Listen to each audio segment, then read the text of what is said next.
वालेकुम स्टूडेंट्स, क्या हाल है आप सबका। आई होप कि आप सब ठीक होंगे। आज का जो हमारा टॉपिक है वो हमने डिस्कस करना है केमिकल बॉन्डिंग की टाइप्स को। जो हमने कही थी आयनिक बॉन्ड है, इसमें हमने देखना है कि इसमें होता क्या है। इसमें इलेक्ट्रॉन जो है वो जस्ट ट्रांसफ़र होते हैं, जैसे कि सोडियम अपना इलेक्ट्रॉन ट्रांसफ़र कर रहा है क्लोरीन को। तो यहाँ पे जो आयनिक बॉन्ड है वो आयंस की अट्रैक्शन के बायस है। जैसे कि मैग्नीशियम क्लोराइड इसका एग्जाम्पल है, कैल्शियम ऑक्साइड है, कैल्शियम क्लोराइड है। आयनिक बॉन्डिंग में क्या हम करते हैं, ट्रांसफ़र ऑफ इलेक्ट्रॉन्स। यहाँ पे जो इलेक्ट्रॉन है वो जस्ट ट्रांसफ़र हो रहे हैं। उसके बाद हम कोवलेंट बॉन्डिंग में देखते हैं। कोवलेंट बॉन्डिंग में हम क्या करते हैं, शेयर करते हैं इलेक्ट्रॉन्स को। यहाँ पर जो इलेक्ट्रॉन्स होते हैं वो जस्ट शेयर होता है, यानी ट्रांसफ़र नहीं होता है। जैसे कि हाइड्रोजन है तो अपना बॉन्ड शेयर कर रहा है दूसरे हाइड्रोजन के साथ, और अपना जो मतलब वैलेंस शेल है उसको स्टेबल बना रहा है। इस तरह ऑक्सीजन इसका एग्जाम्पल है, नाइट्रोजन है, हाइड्रोक्लोरिक एसिड है। नेक्स्ट हम देखते हैं मेटालिक बॉन्डिंग के बारे में। मेटालिक बॉन्डिंग क्या होती है, मेटल्स का साइज़ जो होता है वो ज़्यादा होता है, यानी इसके नंबर ऑफ शेल्स बहुत ज़्यादा होते हैं। इसके अंदर जो आयोनाइजेशन एनर्जी होती है वो कम होती है, यानी जो इसका आउटर मोस्ट शेल है उसमें से जो इलेक्ट्रॉन है वो रिमूव करना यानी खारिज करना आसान हो जाता है, क्योंकि इसका साइज़ बहुत बड़ा होता है। और साइज़ बड़ा होने की वजह से तो जो इसका साइज़ है, देखिए यहाँ पे ये न्यूक्लियस है। इसके आउटर मोस्ट शेल तक पहुँचने के लिए इसके दरमियान में काफ़ी ज़्यादा शेल्स आ रहे हैं। तो न्यूक्लियस का अपने आखिरी शेल पर जो ग्रिप हो जाएगी वो हो जाएगी कम, ठीक है। यानी उसका जो होल्ड है वो इन शेल्स पर ज़्यादा है। यहाँ पर उसका जो है आखिरी इलेक्ट्रॉन्स पर, यानी आखिरी शेल में जो इलेक्ट्रॉन्स होंगे जो उस पर उसका जो होल्ड है ना वो कम हो जाएगा। तो यहाँ से कोई भी अपना मतलब कि अगर अपने आप को स्टेबल करना चाहता है तो इलेक्ट्रॉन एक्सेप्ट कर लेगा यहाँ से। तो यहाँ से इसको साइज़ बड़ा होने की वजह से इलेक्ट्रॉन खारिज करना आसान हो जाएगा। सही करो सही।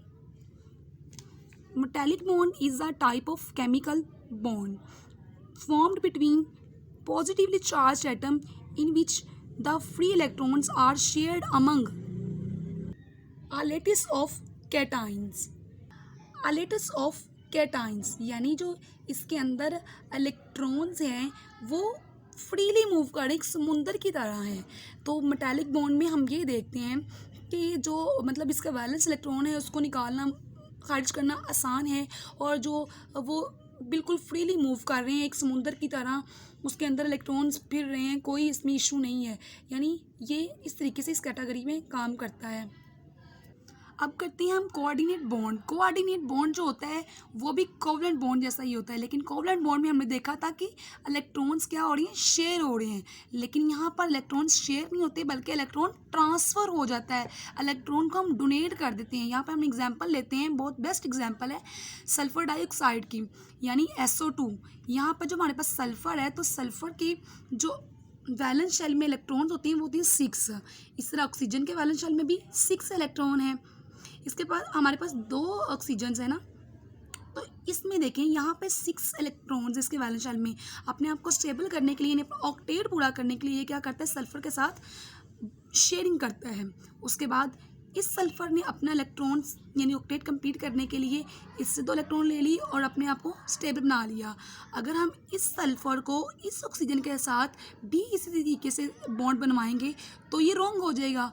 ज़ाहिर सी बात है, हमने ऑक्टेट कंप्लीट करना है, तो इसका तो ऑक्टेट ऑलरेडी कंप्लीट है। अब हम क्या करेंगे, now sulphur donate 2 electrons. Now sulphur क्या करेगा, डोनेट कर देगा 2 इलेक्ट्रॉन्स को और ऑक्सीजन उसको एक्सेप्ट कर लेगा, लाइक दिस।